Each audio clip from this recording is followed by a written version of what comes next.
We are in the midst of a bushfire crisis tonight, the likes of which this state has never seen. Right now, there are an unprecedented 17 fire fronts burning out of control at emergency level. The RFS believes people are trapped in their homes across multiple locations. We have reporters in key positions at Port Macquarie, Bulahdelah and at RFS headquarters tonight. And Mark Burrows begins our coverage. I'm blocking the highway, so... East of Taree, residents bolt and the battle to save Harrington is on.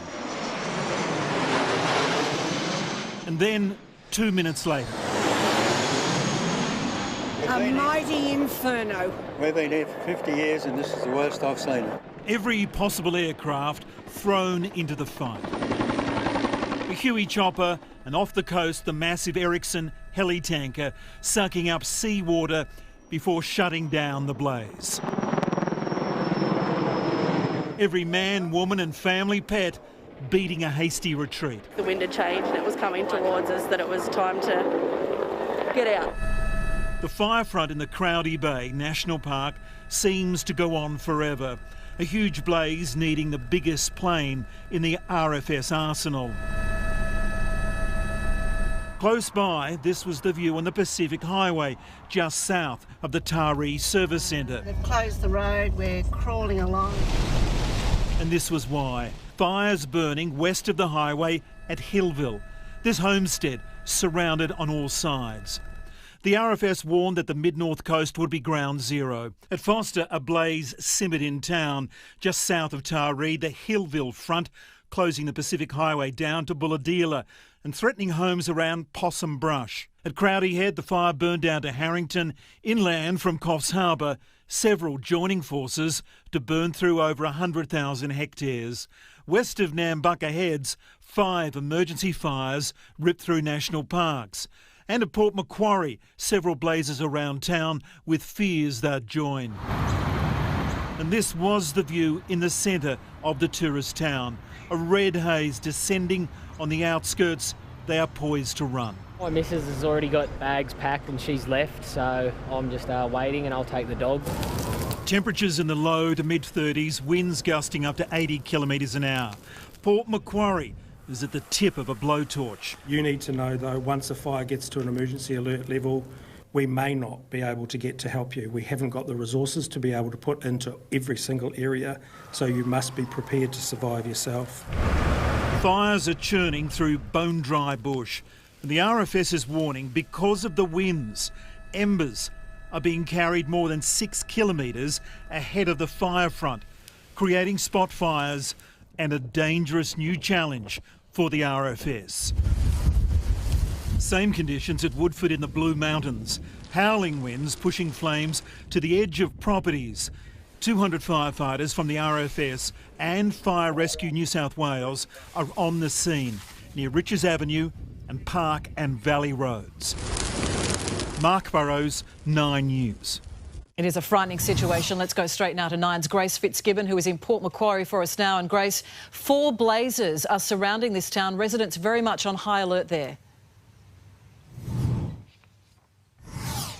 Good evening, Deb. That's right. Right now I'm on the Point Drive just south of Port Macquarie. Have a look at these flames that are creeping through the bushland here and dangerously close to dozens of houses here. Take a look behind me at just all of the residents out on the street. They're watching on anxiously, hoping that none of these embers jump the road. The whole of Port Macquarie is on high alert tonight. There's 1 emergency blaze and 3 others out of control surrounding the town, and fears that they could tonight join. Deb, the firefighters on the ground here are telling me this situation is going to get a whole lot worse before it gets better. Yeah, hard to comprehend. Grace Fitzgibbon there with the latest. Let's go now to Ruth Wynne-Williams, who is just out of Bulahdelah. Ruth, fires on the mid-north coast.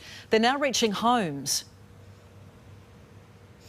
Deb, I want to take you straight to some pictures just into our newsroom now. These have been taken just at the other end of this road closure at the Pacific Highway here at Bobbin Creek, where, as you'll be able to see there, some houses and properties have already begun to be claimed by these fires. This is exactly what authorities have been warning about. The advice from officials tonight right here on the Pacific Highway is if you are planning on travelling through to the mid-north coast, then don't. Road closures are in place in and out of Taree. And at this time on a Friday night, this road would ordinarily be heaving with traffic. You might be able to see the sun is quite strong. It is incredibly hot here, Deb, but you might be able to see a number of trucks. A huge line of trucks is already pulled up on the side of the motorway here. They are going nowhere fast. And that is exactly what officials want tonight. They don't want anyone going into the fire ground. They say this is for everyone's safety. These barricades will stay in place until these fires are out. Yeah, big impact being felt there. Ruthwyn Williams, thank you. We've got pictures just in now from the Blue Mountains. A fierce fire is still burning at emergency level at Woodford. This fire is threatening homes south of the Great Western Highway, and residents are being urged to seek shelter as this fire approaches. Wind is causing tough conditions for crews, embers being blown ahead of the fire front, and they're also creating spot fires. Jane Azzopardi is with us now from RFS headquarters. Jane, there are fears now that people could actually be trapped inside their homes. That's right, Deb. At multiple locations along the mid-north coast, we are hearing at this stage unconfirmed reports that there are people trapped inside homes and that fire crews are not able to reach these people. The advice for them is to stay inside, seek shelter inside and wait until the fire front passes, and then when it has passed, try to get away from that structure if it is burning. It is very grim advice to pass on. And Deb, even worse, we are told that there is hours and hours to go of this fire situation, which is worsening by the hour. We are expecting winds to change. To bring us up to date, I'm joined now by the Rural Fire Service Commissioner, Shane Fitzsimmons. Shane, I think people in Sydney, when they think about terrible fires, we're thinking recently of Tathra and the Blue Mountains. How does this one compare, or these ones compare? I think that's the key point. If you look at Tathra, yes, it was an extremely destructive and damaging fire, but it was a single fire. You look at the Blue Mountains back in 2013, there were 3 fires in the Blue Mountains, and one of those fires was the most damaging and most destructive in the lower Blue Mountains near Winmalee.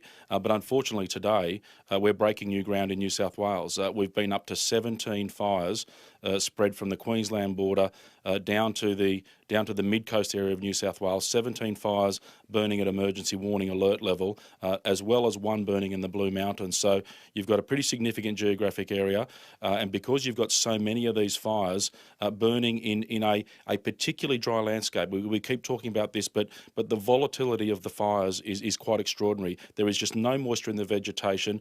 Fires are starting extremely easy and spreading very quickly.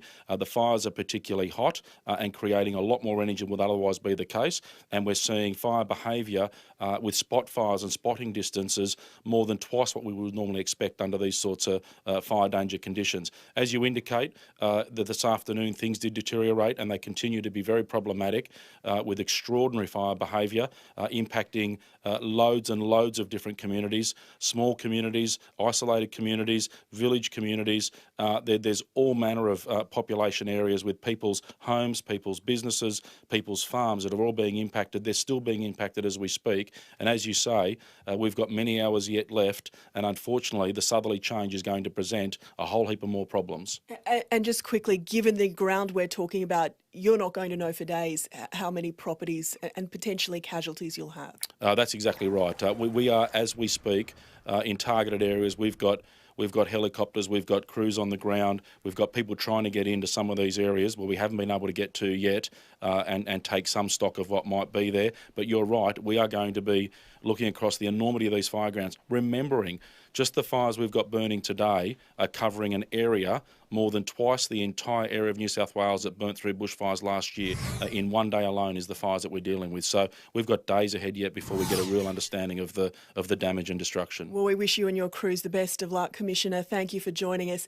Deb, a long night ahead for fire crews and residents in these areas. And we will cross back to you as soon as we get more information, Jane, as well at RFS HQ. Now, these fires, they are so bad, they're creating their own extreme weather systems. Belinda's here with us now to tell us more. Belinda, just how much of a danger do these fires pose? Yes, Deb, these fire-fuelled storms, they are called pyrocumulus clouds. They happen during extreme bushfires when intense heat and rapidly rising smoke head up into the atmosphere. The smoke absorbs moisture, cools, expands and creates that cloud. It can be unstable, generate severe wind gusts and even lightning strikes. The RFS warning tonight, these clouds are very dangerous. Don't be caught put out in the open.